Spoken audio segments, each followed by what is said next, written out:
Hello friends, I am Dr. Beena Sethi and my today's topic is conductometric titrations. Conductometric titrations means titration. These are a type of titrations. And what are titrations? Titrations are a type of volumetric analysis. Volumetric analysis किसे कहते हैं? हम ऐसा analysis जिसमें हम unknown solution की strength को find out करेंगे with the help of measuring only volume. इसमें हम पहले आप वॉल्यूमेट्रिक एनालिसिस समझिए. इसमें क्या होता है कि हम दो सॉल्यूशंस लेते हैं, one of unknown concentration or strength and second one is known concentration or strength and we react them. हम उन दोनों की रिएक्शन कराते हैं और जिस पॉइंट पे इन दोनों के रिएक्टिंग वॉल्यूम्स इक्वल हो जाते हैं, मीन्स इनकी रिएक्टिंग स्ट्रेंथ इक्वल हो जाती है, उसमें हमें इनका एंड पॉइंट मिलता है. और just by measuring the volume at end point कि एंड पॉइंट पे इस नोन सॉल्यूशन के कितने वॉल्यूम ने अननोन सॉल्यूशन के कितने वॉल्यूम से रिएक्शन की, इसको बस वॉल्यूम नाप के हम अननोन सॉल्यूशन की स्ट्रेंथ को बता देते हैं. This type of analysis is called volumetric analysis. Volumetric analysis अपने आप में कई टाइप के होते हैं, जिसमें आप acid base titrations, complexometric titrations, iodometric titrations, iodimetric titrations, या एक है कंडक्टोमेट्रिक टाइट्रेशंस. तो इसमें हम आज के लेक्चर में देखने वाले हैं कंडक्टोमेट्रिक टाइट्रेशंस. कंडक्टोमेट्रिक टाइट्रेशंस में हम टाइटर की पहले कंडक्टेंस देखेंगे और टाइट्रेंट ऐड करने के बाद भी कंडक्टेंस देखेंगे. Because we know that conductance of any solution depends on the mobility of ions and number of ions, कि उस सॉल्यूशन में जो आयंस हैं उनकी मोबिलिटी क्या है और दूसरा उनका नंबर क्या है. तो conductance of any solution depends on mobility of ions and number of ions. तो यहां हम स्पेशली 5 टाइप की टाइट्रेशंस को वन बाय वन डिस्कस करेंगे, जिसमें हमारा पहला एग्जांपल होगा strong acid versus strong base, then strong acid versus weak base, weak acid versus strong base, weak acid versus weak base and dibasic acid versus strong base. यहाँ हम इन 5 type की titrations को डिस्कस करने वाले हैं. सबसे पहले हमने एग्जांपल लिया strong acid versus weak strong base. Strong acid versus strong base में आप देखिए HCl एक स्ट्रॉन्ग एसिड है, आप इसकी जगह H2SO4 भी ले सकते हैं. NaOH अगेन एक स्ट्रॉन्ग बेस है, इसकी जगह आप पोटेशियम हाइड्रोक्साइड भी ले सकते हैं. ये दोनों जब रिएक्शन करते हैं तो they give NaCl plus H2O. यहां हमने क्या किया, HCl के सॉल्यूशन को पहले नीचे एज ए टाइटर हमने लिया सॉल्यूशन को बीकर में. इसमें हमने एक इलेक्ट्रोड लगा दिया, साथ में हमने इस इलेक्ट्रोड का जो कनेक्शन है वो कंडक्टिविटी ब्रिज से कर दिया और ये हमें बताएगा इस सॉल्यूशन में कंडक्टेंस क्या है, इस सॉल्यूशन की कंडक्टेंस. और साथ में हम इस सॉल्यूशन के साथ, इस सेल के साथ एक ब्यूरेट को अटैच कर देते हैं. इस ब्यूरेट में हम फिल करते हैं NaOH का सॉल्यूशन. तो NaOH will be our titrant and HCl will be our titre. तो हम इसमें टाइटर में टाइट्रेंट को ऐड करते हैं. तो जब हम इस टाइट्रेशन को स्टार्ट करते हैं तो पहले हम देखते हैं कि विदाउट एडिशन, यानी कि अभी आपने टाइट्रेंट ऐड नहीं किया तो सॉल्यूशन में कौन से आयंस हैं, हाइड्रोजन आयंस हैं एंड क्लोराइड आयंस हैं. लेकिन जब आप टाइट्रेंट ऐड करोगे, NaOH ऐड करोगे, तो क्या होगा, हाइड्रोजन आयंस OH आयंस के साथ रिएक्शन करके क्या बना देंगे, अनआयोनाइज्ड वाटर. ये आपका अनआयोनाइज्ड है, means it will never contribute in conductance. Conductance में कौन कंट्रीब्यूट करेगा, जो फ्री आयंस होते हैं. तो पहले H आयंस और क्लोराइड आयंस थे, लेकिन जैसे ही आपने NaOH को ऐड किया तो थोड़े से H आयंस रिप्लेस हो गए, किससे, सोडियम आयंस से, और इसकी H आयंस OH आयंस के साथ रिएक्शन करके H2O में चले गए और H आयंस की जगह किसने ले ली, सोडियम आयंस ने ले ली. तो देखो सोडियम आयंस तो बाद में भी आ रहे हैं और सोडियम आयंस इधर से जो आए, इन्होंने क्या किया, अब हमें देखना है कि सपोज पहले HCl के 100 आयंस थे, H आयंस और 100 क्लोराइड थे. अब आपने आपने NaOH ऐड किया तो 10 Na आयंस आ गए। तो उन्होंने क्या किया, 10 OH आयन भी साथ में आए थे। 10 OH आयंस ने इधर आपके पास 100H और 100Cl थे। इन 10 OH ने 10H प्लस को लेके क्या बना दिया, वाटर बना दिया। तो यहाँ अब आपके पास क्या बचने वाला है, 90H आयंस और साथ में 10 Na आयंस बचने वाले हैं जो कंट्रीब्यूट करेंगे। और ये जो 100Cl आयंस है दे आर अनअफेक्टेड, ये पहले भी थे और ये बाद में भी हैं। तो इनके कारण कंडक्टेंस ना तो इंक्रीज होगी ना ही इनके कारण कंडक्टेंस डिक्रीज होगी। लेकिन एग्जैक्टली क्या चेंज हुआ सॉल्यूशन में कि 10H आयंस रिप्लेस हो गए 10 Na आयंस से।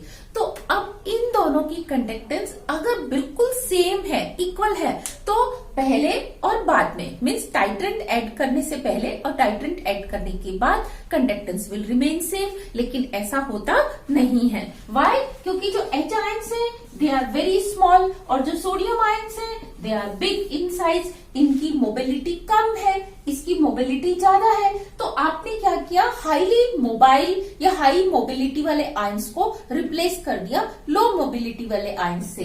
तो इसका मतलब कंडक्टेंस जो पहले थी वो ज्यादा थी और अब जो है कंडक्टेंस वो डिक्रीज हो जाएगी। तो अगर आप इस तरीके से ग्राफ प्लॉट करना चाहें, एक्स एक्सिस पे आप वॉल्यूम ऐड करें NaOH का एडेड, जो आप NaOH या टाइट्रेंट ऐड कर रहे हैं, और वाई एक्सिस पे हम कंडक्टेंस को ड्रॉ कर रहे हैं। तो जब आपने 0 ml ऐड किया है तो 0 ml पे प्योर क्या है, HCl टाइटर, तो इसकी कंडक्टेंस क्या होगी, यहाँ पे बहुत ज्यादा होगी क्योंकि 100H आयंस 100Cl आयंस है। लेकिन जैसे ही आप इसमें 1 ml टाइट्रेंट ऐड करेंगे तो 10H आयंस रिप्लेस हो जाएंगे 10 Na आयंस से, जिसके कारण इसकी कंडक्टेंस विल कम डाउन, थोड़ी सी डिक्रीज हो जाएगी और आपको ये पॉइंट यहां मिलेगा। नेक्स्ट, अब आपने फिर 10 Na आयंस ऐड कर दिए। कैसे? आपने 1 ml और ऐड कर दिया तो अब 10H आयंस और रिप्लेस हो जाएंगे, फिर 10H प्लस और रिप्लेस हो जाएंगे। तो after every addition of titrant एक एक ml आप ऐड करते जाएंगे तो उसकी जो कंडक्टेंस है वो डिक्रीज होती जाएगी। नाउ क्वेश्चन अराइजेस कि क्या ये कंडक्टेंस एंड तक डिक्रीज होती जाएगी? नो, क्योंकि after some point, after some time आप क्या देखेंगे, 100 की 100H आयंस रिप्लेस हो गए किससे, 100 सोडियम आयन से रिप्लेस हो गए। अब आपके पास और H आयंस है ही नहीं रिप्लेस करने के लिए। तो अब क्या होगा, अब जैसे ही आप ऊपर से NaOH सॉल्यूशन ऐड करोगे, Na आयंस भी आएंगे, OH आयंस भी आएंगे, लेकिन अब ये जो OH आयंस पहले H आयन के साथ वाटर बना रहे थे, अब ये फ्री मूव करेंगे ये OH ions, and in OH ions की मोबिलिटी भी बहुत हाई होती है, इक्वलेंट टू हाइड्रोजन आयंस। जैसे हाइड्रोजन आयंस की मोबिलिटी बहुत ज्यादा होती है, वैसे OH आयंस की मोबिलिटी भी ज्यादा होती है। तो अब क्या हो रहा है कि OH आयन जो पहले वाटर में अनआयोनाइज्ड फॉर्म में जा रहे थे, अब वो अनआयोनाइज्ड फॉर्म में नहीं जाकर बल्कि कंडक्टेंस में कंट्रीब्यूट करेंगे। तो जिसके कारण आप देखेंगे एक पॉइंट के बाद ये कंडक्टेंस जो है इंक्रीज होना स्टार्ट हो जाएगी। पहले वो डिक्रीज वाले ऑर्डर पे थी, नेगेटिव स्लोप था, अब वो पॉजिटिव स्लोप के साथ ऐसे आफ्टर 1 ml एडिशन के बाद वो इंक्रीज होना स्टार्ट हो जाएगी। तो यहाँ आपने देखा पहले H आयंस के कंसंट्रेशन डिक्रीज होने के कारण कंडक्टेंस डिक्रीज हुई, बाद में OH आयंस की कंसंट्रेशन इंक्रीज होने के कारण जो कंडक्टेंस है वो इंक्रीज हो रही है। और अगर आप इन दोनों के को इस तरह से जोड़ो तो आप क्या देखोगे, आपको एक स्ट्रेट लाइन मिलेगी। इसी तरह से इन पॉइंट्स को आप जोड़ोगे तो आपको क्या मिलेगी, एक स्ट्रेट लाइन। यहाँ keep it in your mind कि कभी भी हमने पॉइंट्स को नहीं जोड़ना, आपने पॉइंट्स का एवरेज लेना है। Almost half of the point आप देखेंगे लाइन के ऊपर होंगे, half of the point line के नीचे होंगे, और आपको सिर्फ ट्रेंड को ड्रॉ करना है कि ये इनका ट्रेंड क्या है, डिक्रीज होने का और इंक्रीज होने का। इसका जहां पे ये पॉइंट ऑफ इंटरसेक्शन होगा, ये इस पॉइंट पे जो वॉल्यूम है, इस वॉल्यूम को हम कहते हैं कि वो वॉल्यूम जो कि एंड पॉइंट पे NaOH का वॉल्यूम था। तो यहां से आपको N1V1 N2V2 इक्वेशन में volume of NaOH at end point आपको मिल जाता है। तो इसको आप नीचे ऐसे एक्स्ट्रा प्लॉट करके वॉल्यूम को फाइंड आउट कर लेते हो। देखो ऑब्वियस सी बात है, जरूरी तो नहीं कि एंड पॉइंट हमेशा 1 ml 2 ml 3 ml 4 5 6 इसी पे ही हो। वो हो सकता है 6.1 पे हो, 6.2 पे हो, 6.3 पे हो। तो वो आपको एग्जैक्ट एंड पॉइंट जब आप इन दोनों लाइंस को एक्स्ट्रा प्लॉट करोगे तो आपको आसानी से मिल जाता है। और यही इस टाइट्रेशन की एडवांटेज है कि यहाँ आपको एंड पॉइंट पे ज्यादा सिंसियर होने की जरूरत नहीं है। आप सिंपल अपना 1 ml ऐड करते जाइए या 0.5 ml ऐड करते जाइए। एंड पॉइंट को आप with the help of graph find out कर लेते हैं। तो ये आपने देखा कि अगर आप स्ट्रॉन्ग एसिड और स्ट्रॉन्ग बेस की टाइट्रेशन करते हैं तो आपको ग्राफ इस तरीके से वी शेप में, शार्प वी शेप में, और दोनों ही लाइंस का जो स्लोप है वो काफी ज्यादा होता है। इसका नेगेटिव स्लोप और इसका पॉजिटिव स्लोप होता है। अब हम डिस्कस करेंगे दूसरे टाइप की टाइट्रेशन जिसमें स्ट्रॉन्ग एसिड को हम वीक बेस के साथ टाइट्रेशन में काम में लेंगे। Now we see titration between strong acid and weak base. इसका एग्जाम्पल है जैसे hydrochloric acid and ammonium hydroxide. Hydrochloric acid being strong electrolyte, ये डिसोसिएटेड होगा जो आपने पहले सॉल्यूशन में सेल में ले रखा है। और कंडक्टेंस ऑफ द सॉल्यूशन किसके ऊपर डिपेंड करेगी? H आयंस और Cl आयंस की कंडक्टेंस पे। लेकिन इसमें आपका जो टाइट्रेंट है वो कौन है? Ammonium hydroxide. Ammonium hydroxide being weak electrolyte, ये डिसोसिएटेड कम होता है, 100% डिसोसिएटेड नहीं होता। और जब ये दोनों आपस में रिएक्शन करते हैं तो ये बनाते हैं NH4Cl ammonium chloride plus water. तो आपने देखा कि हाइड्रोजन आयंस OH आयंस के साथ रिएक्शन करके क्या बना रहे हैं? अनडिसोसिएटेड वाटर बना रहे हैं। तो पहले जो कंडक्टेंस थी वो 100 हाइड्रोजन आयंस और 100 क्लोराइड आयंस के कारण थी, जो कि पहले आपने सेल में ले रखे थे। लेकिन जैसे ही आप ऊपर से 1 ml अमोनियम हाइड्रोक्साइड ऐड करेंगे तो अमोनियम आयंस आएंगे जो कि H आयंस को रिप्लेस कर देंगे। जितने सपोज 10 अमोनियम आयंस आ गए तो वो 10 H आयंस को रिप्लेस कर देंगे। 10 हाइड्रोजन आयंस OH आयंस के साथ रिएक्शन करके क्या बना देंगे? अनडिसोसिएटेड वाटर बना देंगे। और आपके पास सॉल्यूशन में अब क्या बचेगा? 100 Cl आयंस तो पहले भी थे और वो अभी भी रहेंगे। देखो ये इस साइड भी है और ये इस साइड भी है, तो ये तो दोनों साइड ही है, तो इनका कंट्रीब्यूशन पहले भी है बाद में भी है। इनके कारण ओवरऑल कंडक्टेंस ना तो इंक्रीज होगी ना डिक्रीज होगी। लेकिन पहले सॉल्यूशन में जो 100 हाइड्रोजन आयंस थे, now they are 90 hydrogen ions and 10 ammonium ions. फिर आपने एक और ml ऐड कर दिया तो अब आप क्या देखेंगे? ये 80 हो जाएंगे, ये 20 हो जाएंगे। फिर ये धीरे धीरे आप ऐसे ऐड करते जाएंगे तो एक स्टेज ऐसी आएगी कि ये सारे के सारे हाइड्रोजन आयंस खत्म हो जाएंगे। तो अब आपको ये देखना है कि इस कंडक्टेंस ऑफ द सॉल्यूशन कैसे चेंज होगी। तो ध्यान दो, हाइड्रोजन आयंस क्योंकि बहुत छोटे होते हैं, इनकी मोबिलिटी बहुत ज्यादा होती है, चार्ज डेंसिटी भी ज्यादा होती है, इनकी कंडक्टेंस बहुत ज्यादा होती है। इसीलिए when you add 0 ml ammonium hydroxide तो आपको सॉल्यूशन की कंडक्टेंस बहुत ज्यादा हाई वैल्यू पे मिलती है। लेकिन जैसे जैसे आप अमोनियम हाइड्रोक्साइड इसमें ऐड करते जाओगे, हाइड्रोजन आयंस रिप्लेस होते जाएंगे अमोनियम आयंस से और आपको कंडक्टेंस लो फील होगी। धीरे धीरे धीरे वो कम होती जाएगी। लेकिन एक स्टेज ऐसी आएगी जब सारा की सारा हाइड्रोजन आयंस खत्म हो जाएंगे। अब जैसे ही आप अमोनियम हाइड्रोक्साइड ऐड करोगे, अमोनियम आयंस तो आएंगे ही आएंगे, साथ में ये जो OH आयंस है ये भी ऐड होंगे। और ये जो हाइड्रोक्साइड आयंस हैं इनकी कंडक्टेंस क्या होती है? ज्यादा होती है। तो इसीलिए सॉल्यूशन की कंडक्टेंस इंक्रीज होती है, एक स्टेज के बाद वो इंक्रीज होती है। तो क्या यहाँ पर भी उतनी ही शार्पली इंक्रीज होनी चाहिए? लेकिन यहाँ उतनी शार्प इंक्रीज नहीं होती, बिकॉज ये जो अमोनियम हाइड्रोक्साइड है ये इस तरीके से इक्विलिब्रियम फॉर्म में रहता है, NH4 प्लस OH आयंस। तो मीन्स ये जो OH आयंस आप ऊपर से ऐड करते जा रहे हो 1122 ml, आफ्टर इक्वलेंस पॉइंट उनका एक सर्टेन वैल्यू ही क्या रहती है?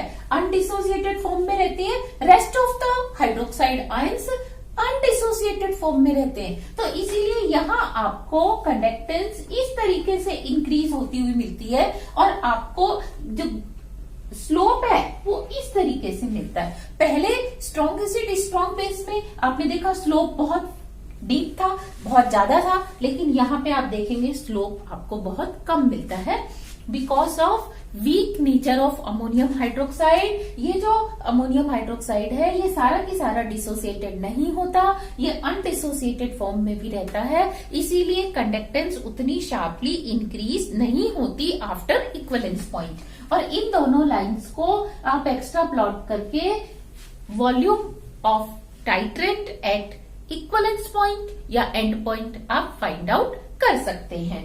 तो इसका ग्राफ आपको इस तरीके से मिलने वाला है। Now we will see titration between strong weak acid and strong base. Now we will discuss titration between weak acid and strong base. इसमें आप ध्यान दें, वीक एसिड हमने लिया है acetic acid. Acetic acid being weak electrolyte क्या होता है, ये पूरी तरह से डिसोसिएट नहीं होता। आपके पास जो सॉल्यूशन में आपने एसिटिक एसिड ले रखा है वो 100% डिसोसिएटेड फॉर्म में नहीं है, आयनाइज्ड फॉर्म में, वो अनडिसोसिएटेड और डिसोसिएटेड फॉर्म में अपना एक इक्विलिब्रियम एस्टैब्लिश करके रहता है। तो यहाँ आप कह सकते हैं 100 की 100 एसिटिक एसिड के अगर मॉलिक्यूल्स हैं तो वो डिसोसिएटेड नहीं है, वो कुछ कम अमाउंट में होते हैं। इसी तरीके से आप ऊपर से पहले 0 ml सोडियम हाइड्रोक्साइड ऐड करेंगे तो 100% एसिटिक एसिड के कारण ही कंडक्टेंस होगी, और क्योंकि एसिटिक एसिड 100% आयनाइज नहीं है, नंबर ऑफ आयंस कम है, तो इसीलिए इसकी कंडक्टेंस आपको हाई वैल्यू पे ना मिलकर लो वैल्यू पर मिलती है। फर्स्ट थिंग जो आपने नोट करनी है। सेकेंड, जब आप इसमें NaOH ऐड करेंगे तो ये देखो एसिटिक एसिड NaOH से रिएक्शन करके सोडियम एसीटेट प्लस वाटर देगा, तो ये जो H आयंस हैं ये किस में चले गए, अनडिसोसिएटेड फॉर्म में, क्योंकि ये थोड़ा सा इसने देखो इसके साथ इक्विलिब्रियम बना रखा था, तो ये डिसोसिएटेड वाले H आयंस इधर चले गए।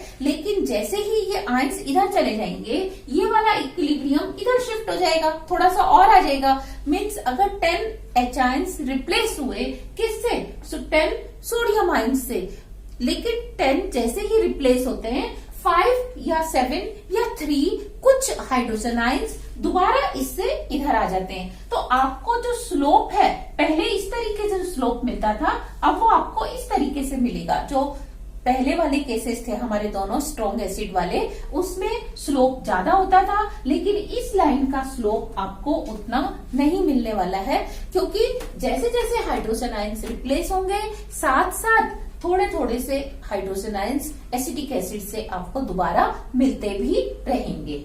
नेक्स्ट, जब 1 ml ऐड करते हुए कंप्लीट एसिटिक एसिड का न्यूट्रलाइजेशन हो जाएगा, उस समय हम क्या देखेंगे कि अब जो भी आप NaOH डालेंगे उसके OH आयंस जो पहले हाइड्रोजन आयन से रिएक्शन करके अनडिसोसिएटेड फॉर्म में जा रहे थे, अब वो नहीं जाएंगे, तो अब वो OH आयंस क्या होंगे, सॉल्यूशन में ऐड होंगे, और जैसे ही वो सॉल्यूशन में ऐड होंगे तो वो अपनी कंडक्टेंस दिखाएंगे, और इनकी मोबिलिटी क्योंकि बहुत ज्यादा होती है इसीलिए कंडक्टेंस जो है वो शार्पली इंक्रीज होती है। तो यहाँ आपने देखा इस तरीके से ये इंक्रीज होगी, और अगर आप इन दोनों लाइंस को एक एंड पॉइंट के बाद और एक एंड पॉइंट से पहले वाली लाइन को इस तरीके से एक्स्ट्रा प्लॉट करते हो तो आपको यहाँ वॉल्यूम मिल जाता है एंड पॉइंट पर टाइट्रेंट का, कि एंड पॉइंट पर टाइट्रेंट कितने मिलीलीटर यूज हुआ है। तो इस तरीके से ये टाइट्रेशन का कर्व आपको मिलता है वीक एसिड और स्ट्रॉन्ग बेस के कर्व में।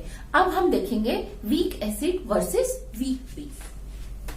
Week acid versus weak base की टाइट्रेशन में हमने एग्जांपल लिया एसिटिक एसिड और अमोनियम हाइड्रोक्साइड का। एसिटिक एसिड अपने एज ए टाइटर नीचे ले रखा है सॉल्यूशन में, तो ये एक इक्विलिब्रियम फॉर्म में होता है, एसीटेट आयंस और hydrogen ions, means 100% acetic acid dissociated form में नहीं होता, इसीलिए आपको जो इन द बिगनिंग कंडक्टेंस मिलेगी वो कुछ कम हाइड्रोजन आयंस के कारण मिलेगी, बिकॉज सारे हाइड्रोजन आयंस डिसोसिएटेड फॉर्म में नहीं है। तो अब आपने क्या किया, यहाँ पे कर्व देखा कि इसके ऊपर लो वैल्यू पे आपको कंडक्टेंस मिल रही है। अब जैसे ही आप 1 ml अमोनियम हाइड्रोक्साइड ऐड करोगे तो अमोनियम हाइड्रोक्साइड भी क्या है, वीक बेस है। इसका भी अपना एक इक्विलिब्रियम रहता है अमोनियम आयंस और हाइड्रोक्साइड आयंस के साथ। तो इन द बिगनिंग जैसे ही आप अमोनियम हाइड्रोक्साइड ऐड करते हो तो अमोनियम आयंस भी आते हैं, हाइड्रोक्साइड आयंस भी आते हैं, लेकिन ये hydroxide ions in H ions के साथ मिलकर क्या बना देते हैं, undissociated water, and they do not contribute in conductance. लेकिन ये अमोनियम आयंस रिप्लेस कर देते हैं किसको, हाइड्रोजन आयंस। हाइड्रोजन आयंस की जगह अब कौन आ जाता है आपके पास, अमोनियम आयंस। तो धीरे धीरे H आयंस कंसंट्रेशन डिक्रीज होगी, अमोनियम आयंस की कंसंट्रेशन इंक्रीज होगी, और अमोनियम आयंस की जो कंडक्टेंस है वो काफी कम होती है। जैसे सोडियम आयंस की कम होती है, उसी तरह से अमोनियम आयंस की कंडक्टेंस भी कम होती है। इसीलिए ग्राफ में आप क्या देखते हो, नेगेटिव स्लोप देखते हो, लाइन इस तरह से नीचे आती है। लेकिन यहाँ पे भी आपको स्लोप कम मिलता है, बिकॉज एसिटिक एसिड के H आयंस जैसे ही कम होते हैं, एसिटिक एसिड डिसोसिएट होकर थोड़े से इंक्रीज कर देता है। तो वो ऑलमोस्ट इस तरीके से आपको ग्राफ मिलता है। नेक्स्ट, जब 1 ml करते हुए आपने अमोनियम हाइड्रोक्साइड ऐड किया और जब सारा की सारा एसिटिक एसिड कंज्यूम हो जाएगा, यानी कि एंड पॉइंट आ जाएगा, उसके बाद अगर आप अमोनियम हाइड्रोक्साइड ऐड करोगे तो अब अमोनियम आयंस और हाइड्रोक्साइड आयंस दोनों ही फ्री होंगे। अमोनियम आयंस तो जितना भी कंट्रीब्यूट कर रहे हैं करेंगे, लेकिन ये जो हाइड्रोक्साइड आयंस हैं इनकी मोबिलिटी ज्यादा होती है, तो इनके कारण कंडक्टेंस क्या होती है, अब इंक्रीज होती है। अब ये हाइड्रोजन आयन से रिएक्शन नहीं कर रहे, तो आप देखते हैं कि कंडक्टेंस इस तरह से इंक्रीज होती है। लेकिन इस लाइन का स्लोप इतना हाई या इतना ज्यादा नहीं होता। वाई? क्योंकि जैसे ही ज्यादा अमोनियम हाइड्रोक्साइड आप ऐड करते जाओगे, 1 ml, 2 ml, 3 ml, ये अपना एक इक्विलिब्रियम इसके साथ बना लेगा अनडिसोसिएटेड फॉर्म के साथ। तो जब फ्री OH आयंस बहुत ज्यादा नहीं होंगे तो कंडक्टेंस बहुत ज्यादा इंक्रीज नहीं होगी। तो यहाँ आपको कर्व के दोनों साइड जो लाइंस मिलेंगी उनका स्लोप ज्यादा नहीं होता। तो और इन दोनों को अगर आप इस तरीके से एक्स्ट्रा प्लॉट करते हो तो जहां ये दोनों लाइंस इंटरसेक्ट होंगी वहां आपको मिलेगा, लाइन को नीचे लेके आएंगे तो volume of titrant added at equivalence point और एंड पॉइंट। तो इस तरह से हम चारों टाइट्रेशन में एंड पॉइंट पे वॉल्यूम ऑफ टाइट्रेंट को फाइंड आउट कर लेते हैं। यहीं पे आपने ध्यान देना है कि practically in labs we generally provide you we generally ask you 3 types of titration: strong acid, strong base, strong acid weak base, या weak acid strong base. Means दोनों में से एक ना एक चीज, दोनों या दोनों क्या होनी चाहिए, स्ट्रॉन्ग होनी चाहिए। हम आपको ये जो 4th टाइप की टाइट्रेशन है जनरली आपको करने के लिए लैब में नहीं बोलते। वाई? क्योंकि ये जो एंड पॉइंट पे आप देखते हैं ये दोनों ही क्योंकि डिसोसिएट हो रहे हैं, तो आपको यहाँ पे शार्प एंड पॉइंट नहीं मिलता, आपको कुछ इस तरह से पॉइंट्स मिलते हैं। तो जिनको एंड पॉइंट को फाइंड आउट करना यहाँ पे इतना इजी नहीं होता, तो इसीलिए हम प्रिफर करते हैं कि आपको लैब में वीक एसिड और वीक बेस वाली टाइट्रेशन करने के लिए ना दी जाए। So in today's experiment we will go for conductometric titrations and our aim will be to determine strength of given acid solution. It may be hydrochloric acid or it may be acetic acid, approximately N/20 ये आपको दिया हुआ होगा। By titrating it conductometrically against NaOH solution or against NH4OH solution approximately N/2 means यहाँ आपको एक acid solution provided होगा, या वो एसिटिक एसिड का या HCl का, और जिसकी स्ट्रेंथ आपको बताई गई है approximately N/20, not exactly N/20, और उसको आपने टाइट्रेट करना है या तो NaOH सॉल्यूशन से या अमोनियम हाइड्रोक्साइड सॉल्यूशन से। और इन दोनों ही सॉल्यूशन को आपको पहले स्टैंडर्डाइज्ड करना पड़ेगा, ऑलमोस्ट N/2 बनाना पड़ेगा with the help of oxalic acid. आप ऑक्सैलिक एसिड का N/2 सॉल्यूशन बनाएंगे, उससे आप इसको स्टैंडर्डाइज करेंगे, फिर आप इस सॉल्यूशन को, ये आपकी नॉर्मल एसिड बेस टाइट्रेशन होगी यूजिंग फिनोफ्थैलीन इंडिकेटर, और फिर आप इसकी टाइट्रेशन करेंगे कंडक्टोमेट्रिकली एसिड सॉल्यूशन के साथ। Now comes procedure of conductometric titrations. Procedure of conductometric titrations में फर्स्ट स्टेप में हम NaOH या अमोनियम हाइड्रोक्साइड को बनाएंगे, इसके सॉल्यूशन को। अगर आप NaOH बना रहे हैं तो 0.5 N means N/2 NaOH solution या N/2 अमोनियम हाइड्रोक्साइड सॉल्यूशन बनाएंगे। यहाँ मैंने आपको चारों टाइप की टाइट्रेशन के लिए एक साथ प्रोसीजर बताया कि आप वीक एसिड वीक बेस या स्ट्रॉन्ग एसिड स्ट्रॉन्ग बेस या कोई एक वीक और कोई दूसरा स्ट्रॉन्ग ले रहे हैं तो आपको क्या प्रोसीजर लेना है। तो आपने पहले बेस बनाना है, चाहे वो वीक बेस है या वो स्ट्रॉन्ग बेस है। मैंने आपको कैलकुलेशन करके दिया है 5 ग्राम NaOH को आप 250 ml सॉल्यूशन में डिसॉल्व करेंगे। तो आप 250 ml का फ्लास्क लेंगे, उसमें 5 ग्राम NaOH डाल के रेस्ट ऑफ वाटर ऐड करके इसको मेकअप कर लेंगे 250 तक। तो ये होगा आपका N/2 NaOH सॉल्यूशन। और क्योंकि N/2 NaOH सॉल्यूशन जो आपने खुद ने बनाया है ये एग्जैक्ट N/2 नहीं बनता, ये एक स्टैंडर्ड सॉल्यूशन नहीं होता।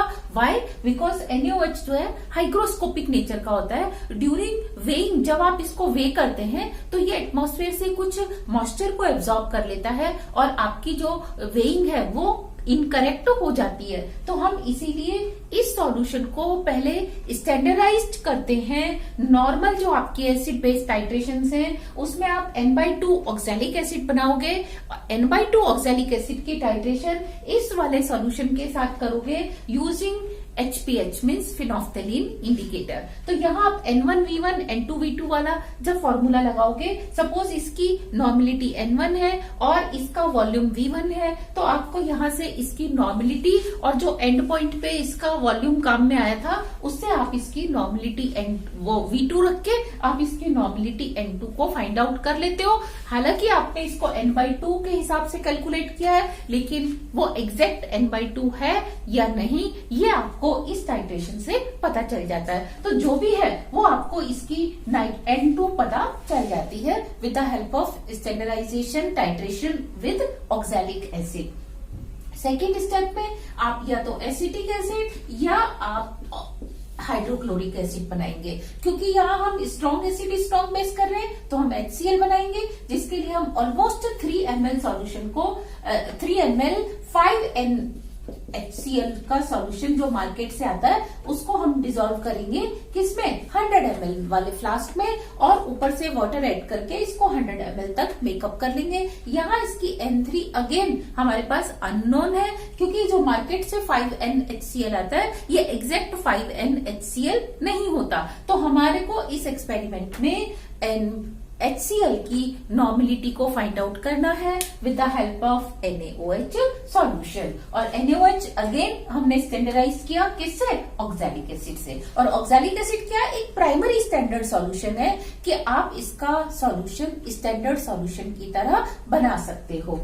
फिर आप फिल करेंगे 50 ml HCl इन ए सेल। आप एक सेल लेंगे उसमें 50 ml HCl सॉल्यूशन, और अगर एसिटिक एसिड ले रहे हैं तो एसिटिक एसिड सॉल्यूशन को आप फिल करेंगे और इस तरीके से फिल करेंगे कि ये जो आपका सेल है इसके इलेक्ट्रोड्स उसमें डिप हो जाएं अच्छे से। अगर 50 ml से नहीं हो रहा तो आप 60 ml से स्टार्ट कर सकते हैं।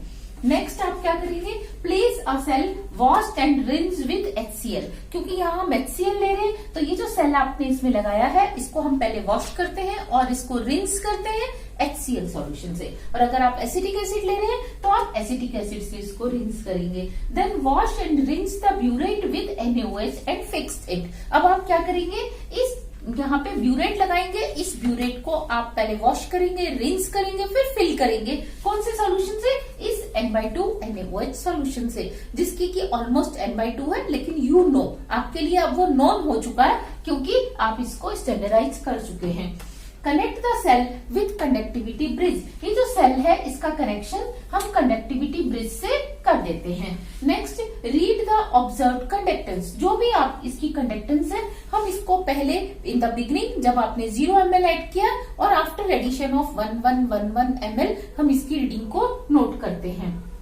And continue till we get 8-10 readings after end point. क्योंकि पहले आप देखेंगे एंड पॉइंट से पहले डिक्रीज होगा स्लोप, चाहे कम या ज्यादा, और उसके बाद वो इंक्रीज होगा। तो आफ्टर इक्वलेंस पॉइंट भी आपको 8-10 रीडिंग्स लेनी होती है ताकि दोनों तरफ ग्राफ जो है वो इक्वल बन सके, आप उसके बीच में एक पैटर्न वाली लाइन को ड्रॉ कर सकें। और ध्यान दें, जब भी आप ग्राफ प्लॉट करेंगे तो कभी भी ऐसा ना करें कि ये जो पॉइंट है इनको आपने जोड़ना है इस तरीके से। नो, आपने क्या करना है? पॉइंट्स को छोड़ते हुए, जरूरी नहीं है पॉइंट आ जाए तो बहुत अच्छी बात, नहीं आए तो भी अच्छी बात, आपने पॉइंट्स के बीच में से straight line with the help of scale draw करनी है और जहां ये दोनों इंटरसेक्ट करेंगे उस वॉल्यूम को हम नोट कर लेते हैं। वो हमारा होता है volume of titrate at equivalence point. Now we see observation and observation table.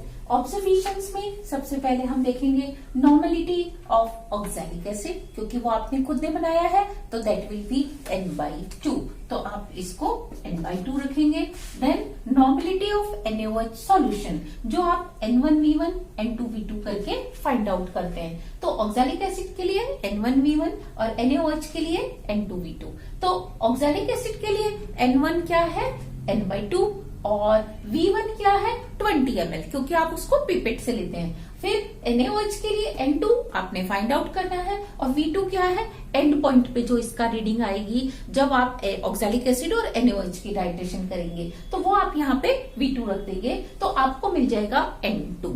Next आपने देखना volume of HCl in cell. Cell में आपने कितना लिया है, अगर आपने 50 ml लिया है तो आप 50 लिखेंगे, 60 ml लिया है तो आप 60 लिखेंगे। और next volume of NaOH at end point, ये कहां से फाइंड आउट करते हैं, ये हम ग्राफ की हेल्प से फाइंड आउट करेंगे। तो उससे पहले ग्राफ कैसे बनाते हैं हम, with the help of observation table. तो ऑब्जर्वेशन टेबल में क्या करना है आपने कि यहाँ सीरियल नंबर हम ड्रॉ करेंगे, फिर इसके बाद लिखेंगे वॉल्यूम ऑफ NaOH एडेड, क्योंकि आप पहले 0 ml ऐड करते हैं, फिर 1 2 3 4 1 ml आप ऐड करेंगे एवरी टाइम, या फिर 0.5 ml ऐड करेंगे। और ध्यान देंगे जब भी आप वॉल्यूम ऑफ NaOH लिखेंगे, बिकॉज आपकी जो ब्यूरेट है वो पॉइंट के बाद केवल 1 डेसिमल तक ही रीडिंग ले सकती है, तो इसीलिए आप 0.0 लिखेंगे, खाली 0 नहीं लिखेंगे। नेक्स्ट 1.0 लिखेंगे या 2.0 2.5 लिखेंगे, लेकिन ऐसा कभी भी नहीं करेंगे कि 2.00 या ओनली 2, ऐसा नहीं लिखेंगे। हम पॉइंट के बाद केवल सिंगल डिजिट ही लिखेंगे और सिंगल जरूर लिखेंगे। नेक्स्ट कंडक्टेंस इन मो। कंडक्टेंस हम किस में नापते हैं, मोह में या ओम इनवर्स में। तो जो भी कंडक्टेंस आएगी कंडक्टिविटी ब्रिज से हम उसको यहाँ नोट करते जाएंगे, और इन रीडिंग्स की हेल्प से हम यहाँ पे एक ग्राफ बनाएंगे। एक्स एक्सिस पे हम लेंगे वॉल्यूम ऑफ NaOH एडेड और वाई एक्सिस पे लेंगे हम कंडक्टेंस। तो आपको यहाँ स्केल भी लिखना होता है कि एक्स एक्सिस पे आपका 1 ml is equal to 1 centimetre is equal to 1 ml of NaOH solution, और वाई एक्सिस पे जो भी आपकी रीडिंग्स आ रही है अकॉर्डिंगली आप स्केल लिखेंगे कि 1 centimetre is equal to that much more conductance. फिर आप 0 पे सबसे पहले लिखेंगे, क्योंकि आपने पहली रीडिंग 0 पे ली है, तो आप लिखेंगे 0 पे कितनी कंडक्टेंस है, then 1 ml 2 ml 3 ml 4 ml पे कितनी रीडिंग्स है। आप इसको ऐसे पॉइंट बनाते जाएंगे, आपको 2 पैटर्न में पॉइंट मिलेंगे। आप इनकी एक जनरल लाइन को ड्रॉ करेंगे जो इनके पैटर्न को शो करेगी। आप पॉइंट्स को ऐड नहीं करेंगे, पॉइंट्स को ज्वाइन नहीं करना, पॉइंट्स के बीच में से लाइन को लेके आना है। इन दोनों लाइंस को आप एक्स्ट्रा प्लॉट करेंगे, और यहाँ पे जो पॉइंट आएगा वॉल्यूम एक्सिस पे, ये आपका होगा V3, means volume of NaOH at end point that is equal to V3। तो ये आपकी थी observation and observation table. Now we see calculation.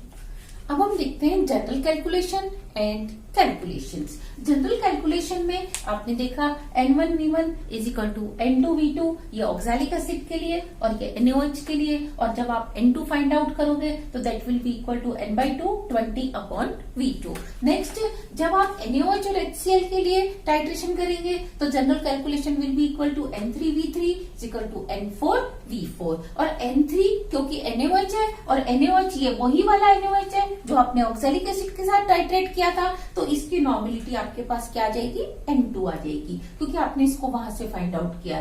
तो इसीलिए इसकी जो कैलकुलेशन होगी उसमें आप क्या करेंगे, N3 की जगह ये N2 की वैल्यू जो फाइंड आउट की है आप यहाँ लिख देंगे। V3 आपने कहाँ से फाइंड आउट किया है, यहाँ से ग्राफ से फाइंड आउट किया है, तो यहाँ V3 की वैल्यू लिख देंगे, what ever it is 10.6 ml 5.6 ml what ever it is आप यहाँ लिख देंगे, और फिर ये हो जाएगा N4 HCl की नॉर्मलिटी, जो कि आपका एम है, आपका ऑब्जेक्टिव है, find out the strength of given HCl solution in grams पर लीटर। तो ये आपने इसका यहाँ पे N4 को फाइंड आउट करना है। और आपने इसका वॉल्यूम कितना लिया था, क्योंकि आपने सेल में 50 ml लिया था तो आप यहाँ 50 लिखेंगे, और अगर आपने 60 ml लिया होता सेल में तो आप यहाँ पे क्या लिखते, 60 ml लिखते।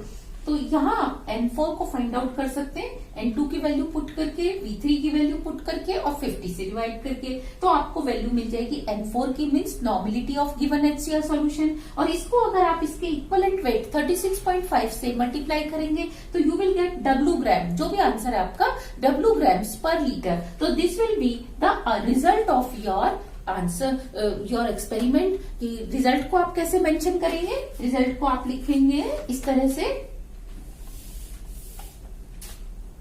result given HCl solution has strength, जो भी आपका आया W ग्राम पर litre. So this was the result of your experiment.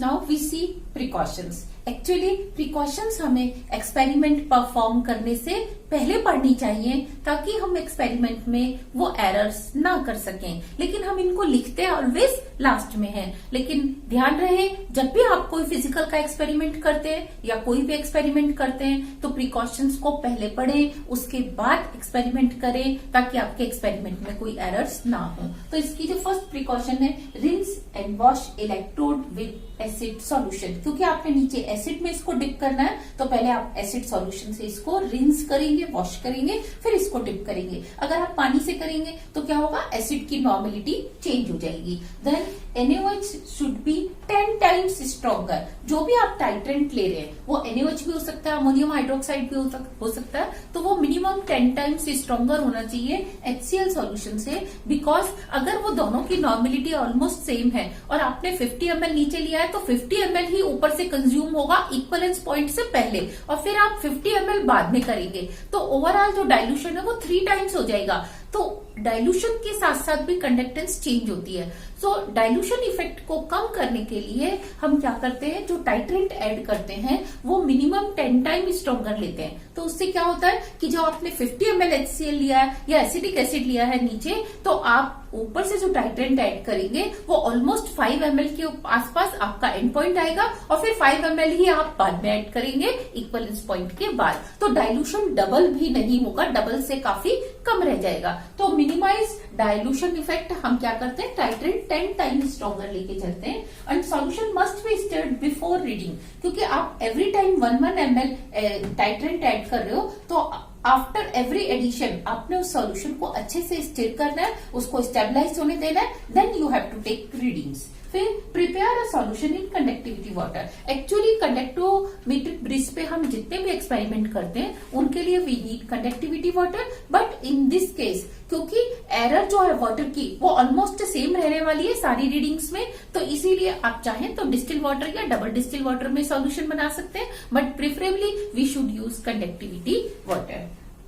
Cell constant should remain constant throughout the experiment. आपने एक बार जिस सेल से रीडिंग्स लेना स्टार्ट किए आप उसी सेल से थ्रू आउट एक्सपेरिमेंट आप रीडिंग्स लेंगे, एंड ड्यूरिंग एक्सपेरिमेंट आप मिस हैंडलिंग नहीं करेंगे। अदरवाइज सेल का जो सेल कांस्टेंट है इट में गेट चेंज और आपकी रीडिंग्स गलत हो सकती हैं। अगर सेल्स के बीच का गैप कम या ज्यादा हो जाएगा तो आप जानते हैं कि सेल कांस्टेंट चेंज हो जाएगा और ऑब्जर्वेशन जो है कंडक्टेंस की वो भी चेंज हो जाएगी। Next, stabilizer should be applied, कि जो आप एक्सपेरिमेंट कर रहे हैं, क्योंकि ये इलेक्ट्रिकल एक्सपेरिमेंट है एक तरह से, इसमें आप अगर कांस्टेंट स्टेबलाइजर रखेंगे तो voltage will not fluctuate and you will get constant readings. So these are the precautions of conductometric titrations. और ये प्रिकॉशंस आपकी चारों की चारों टाइट्रेशंस में बिल्कुल एक जैसी रहने वाली है। सिर्फ फर्क क्या है कि जब आप टाइट्रेंट NaOH ले रहे हैं तो आप NaOH से वॉश करेंगे ब्यूरेट को, और सेल को